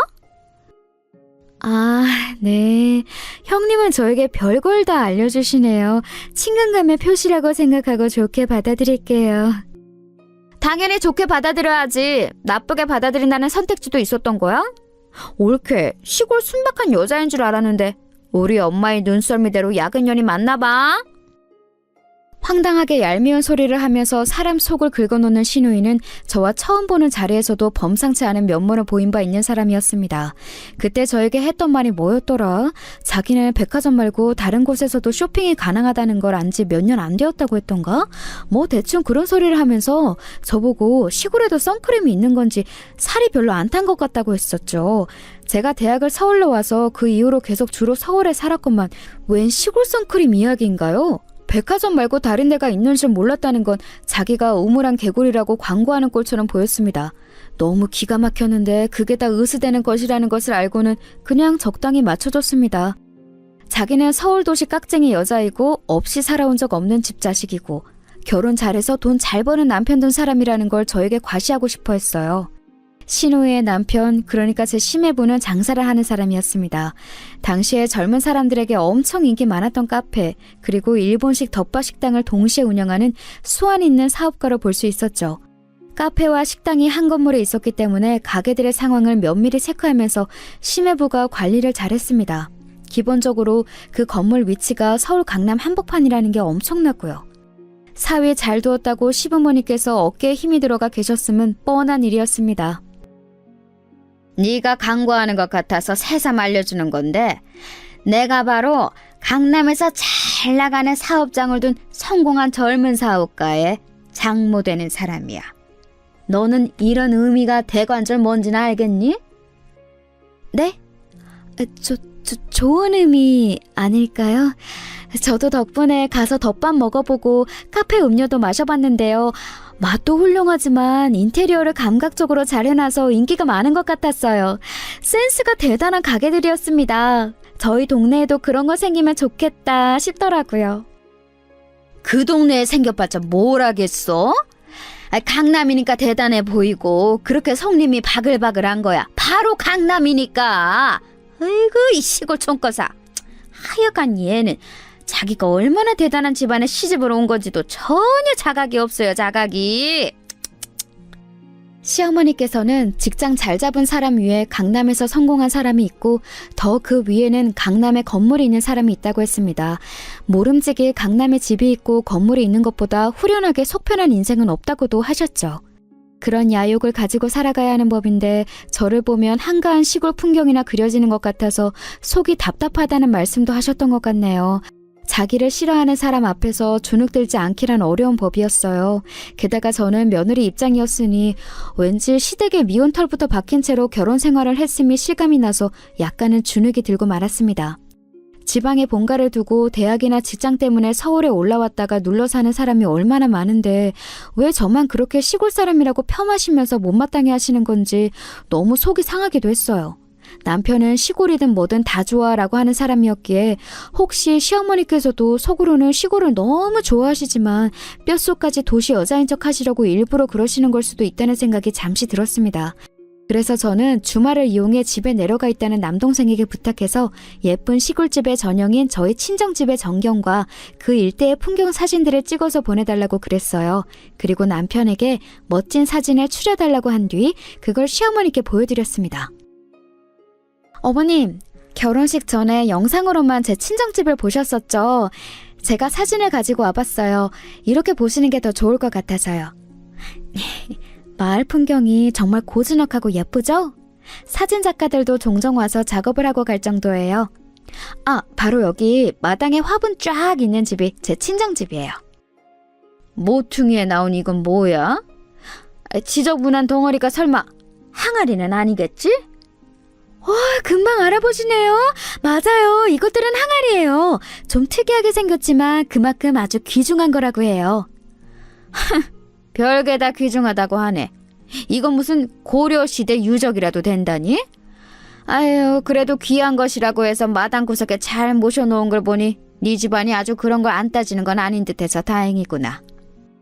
아, 그런데 이거요. 그냥 모셔놓은 건 아니고요. 안에 뭐가 들었어요. 저희 친정엄마께서 직접 장을 담그신 것도 있고 솜씨 좋으신 이웃분께서 담그신 걸 얻어다가 보관해 놓은 것도 있어요. 그래서 요리하실 때 어떤 음식이든 꼭 여기 항아리 앞에 오셔서 맛나게 익은 장을 퍼가신답니다. 이상한 일이었어요. 드라마 같은 것에서 보면 여자 주인공이 해맑게 이런 소리를 하면 상대가 무조건 흐뭇한 미소를 지어주는데 그러면서 여자 주인공에게 마음을 슬쩍 열어버리던데 그건 허구여서 그랬던 걸까요? 저는 그 이전보다 훨씬 싸늘하게 식은 시어머니의 눈초리를 받고서 조용히 고개를 떨고야 했습니다. 사진들을 착소리가 나게 시댁의 테이블 위로 던지신 시어머니께서 그러셨어요. 소위 손맛이라고 하는 시골 음식들을 안 좋아하신다고요. 이렇게 장 담가서 요리하는 것 또한 비위생적이기 짝이 없다고 하셨습니다. 이러다가 제가 남편이 밥상에 비위생적인 시골 음식을 올린다고 트집까지 잡으실까 봐서 저는 얼른 자리를 떠버렸어요. 시어머니의 발언이 너무 저에게 상처를 주는 것이었다는 걸 깨달은 건 집에 온 이후였네요. 왠지 기분이 가라앉아서 그 다음부터는 시어머니께 저도 굳이 용을 써가면서 활발한 척을 하지 않았습니다. 떡 줄 사람은 생각도 안 하는데 저 혼자 헛짓거리를 한 것 같아서였죠. 그러던 어느 날 친정엄마와 통화를 하고 있었는데요. 제 남동생이 그때는 아직 제 올케하고 결혼을 하기 전이었는데 마침 저희 친정 부모님 댁으로 찾아가 인사를 드린 시기였습니다. 시골 동네 근처로 드라이브도 할 겸 데이트를 나왔다가 친정 부모님 댁에 겸사겸사 들리게 됐다고 남동생과 올케가 그때 그런 핑계를 댔었다네요. 그러면서 은근히 친정 부모님께 올케가 눈도장을 찍고 인사를 드렸던 거예요. 참고로 올케는 충청도와 아주 가까운 경기도 남부에서 태어나 평생을 살아온 그쪽 토박이었습니다. 한적한 지역에서 살아온 사람이라 그런가 사람이 아주 유순하고 융통성 있고 약간의 넉살도 있고 좀 그런 편이었어요. 친정 부모님은 남동생과 올케에게 당연히 왔는데 그냥 갈 수는 없다면서 밥이라도 한술 뜨고 가라며 얼른 집에 있던 반찬하고 밥상을 차려주셨는데요. 올케가 이때 밥을 정말 맛있게 잘 먹었었나 봐요. 시골에서 직접 길러서 만든 반찬은 돈 주고 못 사 먹는다는 말을 하면서 밥을 잘 먹었는데 그 모습을 보면서 친정엄마께서는 가슴 뭉클하셨다고 합니다. 보면서 우리 딸도 밥을 이렇게 잘 먹는데 야무지게 밥 먹는 모습 보고 싶어서라도 우리 딸을 얼른 봤으면 싶네 이런 생각이 들더라. 그리고 우리 사위한테 내가 그동안 제대로 밥 한번 차려내오지 못한 것 같아서 얼마나 속으로 민망스럽던지. 아침부터 밤까지 할 일 많은 시골 사람이라는 핑계를 대고 내가 그간 소홀하고 게을렀었던 것 같아서 나 은근히 반성이 들었어. 에이, 엄마, 뭔 또 그런 소리를 하고 그러세요. 아니에요. 엄마는 절대로 소홀하신 적도 게으르셨던 적도 없어요. 동네 사람 아무나 자꾸 물어보세요. 엄마만큼 하나부터 열까지 안 놓치고 다 챙기는 사람이 또 있는지. 하여간 우리 딸, 지 엄마 의기소침하기라도 할까 봐서 득달같이 편을 들어주네. 고마워. 저기 그런데 있잖아. 너는 워낙 손끝이 야무지고 네 동생 끼니를 하도 잘 챙겨온 애라서 내가 네 남편 밥 먹는 것도 알아서 잘 살펴볼 애인데 우리 사돈 부분께서는 그러고 사실까 싶어서 내가 궁금하고 염려가 되더라. 엄마, 요새는 마트에서 반찬도 잘 나오잖아요. 어머님, 아버님은 내가 보니까 주로 그런 걸 잘 사다 드시고 또 좋아하시는 것 같더라고요. 양파, 감자, 마늘 이런 건 집에 늘 안 떨어지게 놓고 사셔서 기본적인 건 다 하시지만 하는데 손이 많이 가는 메뉴라든가 이런 건 종종 사드세요. 마트에서 이제는 그런 거 배달도 해요. 엄마, 세상 이렇게 좋아진 거 모르셨죠? 그런 것도 다 배달을 해? 아이고야, 너무 좋아져도 나는 무섭다 얘. 그리고 그런 공장에서 만든 것들이 정말 좋아서 드시겠니? 꼭 그런 의미는 아닐 거야. 저는 직접 시댁을 겪어오면서 살고 있는 사람이니까 친정 엄마의 말씀에 그거야말로 아니에요 라고 말을 하고 싶었으나 너무 오버하는 것 같아서 그냥 웃어 넘겼습니다. 시아버지께서는 공사 다망하신 분이라서 식사를 밖에서 해결하실 때가 종종 있었고 시어머니께서는 원체 입이 짧으신 분이에요. 심해부의 카페, 식당 이런 걸 높이 평가하시며 무척 자랑을 하시지만 정작 거기 가셔서는 별로 드시지도 않을 정도이죠. 신호에는 몸매 관리를 해야 한다며 먹는 것에 꽤 예민하게 구는 사람이었습니다. 여자라면 365일 다이어트를 하는 게 당연하다고 그랬어요. 제가 남편하고 가끔 출출한 밤이면 온갖 생채소와 나물 반찬 때려넣고 비빔밥을 해먹는다고 말을 했을 때 마치 무슨 원시인들 보듯이 저희 부부를 쳐다보기까지 했었네요. 내 동생은 남자니까 그렇다 치고 옳게 그렇게 살다가 어느 순간 훅 가는 거야. 어느 날 갑자기 살이 확 쪄 있겠지. 그때가 되면 먹는 양을 조절해도 이제 살이 안 빠진다? 나이 드는 무서움을 옳게는 모르네. 시골 사람이라서 세련되게 미래를 준비하는 법도 전혀 모르는 건지 뭔지. 제가 시골 사람인 거하고 잘 먹는 거하고 무슨 상관이 있어요? 저는 제 친정에서 가끔 보내주시는 직접 키운 농작물을 배부르게 양껏 잘 먹으면서 사는데 한 번도 살이 찔 걱정은 안 해봤습니다. 건강한 시골 밥상 위주로 먹어서 그런 건가 봐요. 형님은 도시 사람이라서 이렇게 드실 생각은 못 하셨나 보네요. 뭐야? 말 싸가지 없게 하는 것 봐? 옳게 지금 어디서 눈을 부릅뜨고 말대꾸를 따박따박 하는 거야? 옳게는 윗사람이 우스워 보여? 자기는 맨날 저한테 오만 소리 다 해대고 비꼬는 게 특기이면서 밝힌 지렁이가 한 번 꿈틀한 것 가지고 엄청 화를 내더라고요. 신호의 태도에 기분이 나빴지만 남편이 얼른 제 편을 들어줘서 금세 어깨가 펴졌습니다. 남편은 신호이를 향해 제발 부탁인데 남 상관 말고 본인 인생이나 잘 챙겨라고 시원한 소리를 해줬지요. 그 말이 맞았습니다. 남편은 자기 누나의 일에 일절 관심이 없었는데 자꾸 신우이만 자기 동생 부부에게 참견 중이었으니까요. 모전 여전인 것인지 신우이도 시어머니처럼 민망해지니까 얼굴이 아주 시뻘겋게 달아오르더군요. 목까지 빨개져서 저희 부부를 쏘아봤어요. 특히 저를요. 누구는 남편 없는 줄 알아? 내 남편이 더 잘났어. 얼마나 잘 나가고 있는 사람인지 옳게도 너무 잘 알지? 아, 네, 잘 알죠. 잘 알고 말고요. 뛰어나고 멋진 배우자와 백년해로 하시기를 기도해 드릴게요. 저는 떨떠름하게 대처를 할 따름이었습니다. 자기 남편의 대단함이 무시당하는 것만큼 신우이가 자존심 상해하는 것은 또 없었죠. 제가 시큰둥해하자 신우이는 짜증을 내며 자리를 아예 떠버렸습니다. 신우이는 얼굴도 예쁘장하고 공부도 꽤 해서 대학을 괜찮은 곳으로 나왔어요. 강박적으로 다이어트를 해서 몸매도 호리호리했고요. 자기 만족을 하면서 잘 살면 될 인물인데 자꾸만 남에게서 인정을 받으려는 게 문제로 보였네요. 너보다 내가 잘났어 라는 걸 끊임없이 확인받지 않으면 자기 존재 가치가 떨어진다고 믿는 모양이었습니다. 심해부가 집안이 좋은 건 아니지만 과감하게 강남에서 자기 가게를 시작해볼 엄두 배짱은 있는 분이셨고요. 강남처럼 가게의 입지를 럭셔리하게 키우기 좋은 곳은 없다고 본 것도 심해부의 날카로운 판단력이었을 겁니다. 자기 능력으로 성공하는 남자와 결혼한 것을 시누이는 무척 자랑스러워했어요. 시부모님의 기대와 관심을 한몸에 받고 살아온 건 남편 쪽이었죠. 그래서 시누이는 더 사랑받고 더 인정받고 싶다는 욕구를 키워온 것 같았네요. 대학 입시에 조금 미끄러진 시누이는 대학 재학 때 약간 풀이 죽었었고 대기업 입사도 결국 미끄러졌을 때는 망연자실했다고 합니다. 사실 객관적으로 너무 좋은 대학, 너무 좋은 직장을 잡은 것이었지만 시누이는 그렇게 보지 않았나 봐요. 자기 동생보다 월등한 결과를 내야 한다는 강박이 있었으니 말입니다. 그런 시누이가 강남에 떡하니 자기 가게 차려서 젊은 사람들 사이에서 인기를 얻고 있는 사업장의 주인과 결혼을 하였으니 입이 찢어질 수밖에 없었나 봐요. 결혼한 이후로 시부모님께서 전에 없이 시누이에게 흐뭇한 미소를 지어주시면서 크게 인정하는 자식이라고 축켜 세워주셨다고 하니까요. 그런데 마침 자기 동생은 웬 깡촌 시골의 친정이라는 여자하고 결혼해서 간소하게 짝이 없는 실혼 생활을 시작하니까 속이 아주 고소하지 않았겠어요? 그러면서도 시어머니께서 저를 못마땅해 하시니 거기에 동조를 하면서 더 잘 나갈 수 있었던 내 동생을 망친 주범이라고 저를 여기는 그런 이중적인 마음을 가졌습니다. 가족에 한해서는 한 가지 감정만 가질 수 없는 법이니까요. 아무튼 이 복잡 미묘한 두 모녀 때문에 제가 항상 심란한 것 같다고 생각을 하던 참이었습니다. 친정엄마께서 생각지도 못한 행동을 하셨어요. 결혼하고 직후였던가 아니면 직전이었던가 그때 시댁에 대해 친정 부모님께서 한창 물어보실 때였는데 그러면서 제가 시댁의 집 주소도 알려드린 적이 있었나 봐요. 친정엄마께서 시댁으로 택배를 보내신 겁니다. 직접 정성껏 조금씩 기른 것들로 반찬을 만드셔서 말입니다. 택배를 붙이고 나서 친정엄마께서는 시어머니께 별것 아니지만 솜씨 좀 발휘해봤다. 부담 없이 맛보아 주시라.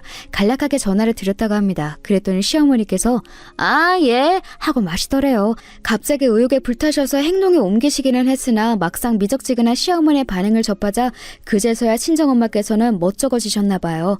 괜한 일을 벌인 건가 싶어서 민망해지셨고 일단 저에게도 알려놔야 할 것 같아서 전화를 주었다고 하셨습니다. 여기까지 듣고 나니까 저는 왠지 좌불안석이 되고 말았죠. 그런 건 네 동생이 만나고 있는 참한 아가씨 말 맞다나 돈 주고도 못 사먹는 거니까 사부인께서 어른이 잘 꺼내 드시겠지? 네 생각은 어때? 아마 그러시겠죠? 이것저것 잘 드시는 입맛은 아니시기는 한데 시골에서 직접 기른 것들로 정성스레 반찬을 만들어 보내온 사돈 집안의 성의를 높게 생각해 주실 분이에요. 분명히 아껴가면서 잘 드셔주실 거예요. 아, 그런데 엄마, 다음부터는 저하고 뭔가 상의라도 하시고 그런 걸 보내든지 말든지 하세요. 아, 제가 놀랬잖아요. 아, 그래, 알았어. 내가 의욕이 갑자기 앞서서 열심히 움직여버렸네. 우리 딸 예뻐해 주십사. 그렇게 내가 뇌물이라도 보내고 싶었나 봐. 친정엄마께서 너스레를 떠시는 것에 저도 웃음이 나왔습니다. 하지만 전화를 끊고 나서 속은 착잡했죠. 왜냐하면 아무리 생각을 해보아도 시어머니께서 그 반찬들을 좋은 마음으로 드셔주신다는 그림이 머릿속에 안 그려졌거든요. 제가 너무 시어머니를 악마처럼 바라보고 있는 편협한 며느리인가 싶어서 스스로 약간 괴롭기까지 했습니다. 시어머니께 전화를 드려서 반찬 잘 받아보셨냐고 여쭈어볼까 하다가 우선 시누이에게 떠보기로 했어요. 왜냐하면 시누이가 시댁에 들른다고 분명 그랬거든요. 저기 형님, 저번에는 어머님이 미리 다져놓으신 마늘 그거 챙겨 가셨다고 했잖아요. 냉동실에 두고 오래 드실 거라고. 혹시 이번에도 뭐 챙기신 거 있으세요? 올케가 그런 걸 왜 물어봐? 나한테 관심 없다고 나 무시하고 싶다고 온몸으로 외치고 있는 사람이 올케 아니었어?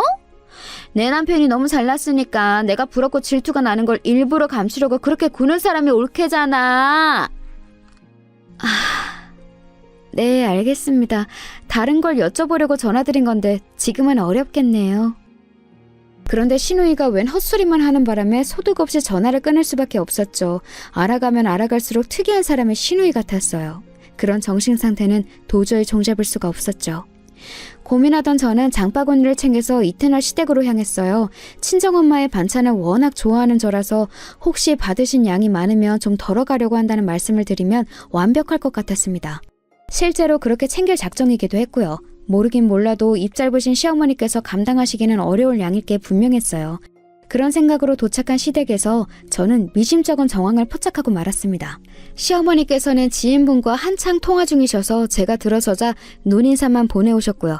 그래서 저는 슬그머니 부엌으로 가서 친정엄마의 반찬을 확인했습니다.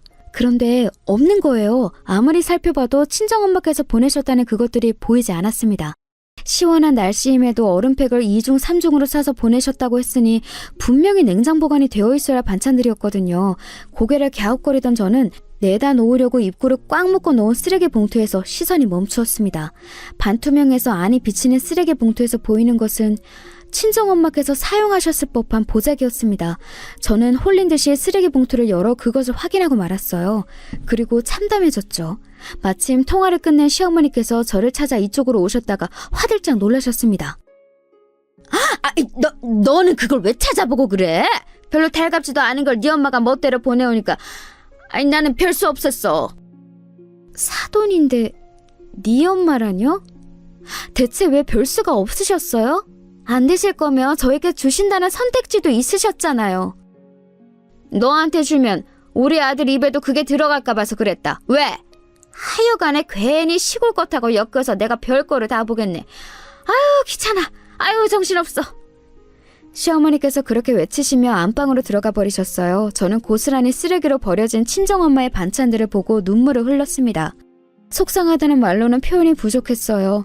버려진 그거 다 챙겨서 제가 집으로 가서 온 다음에 직접 버렸어요. 그래야 할 것 같았습니다. 제가 울적해 있으니까 남편이 눈치를 보면서 무슨 일이냐고 물었는데 대답하기도 싫었어요.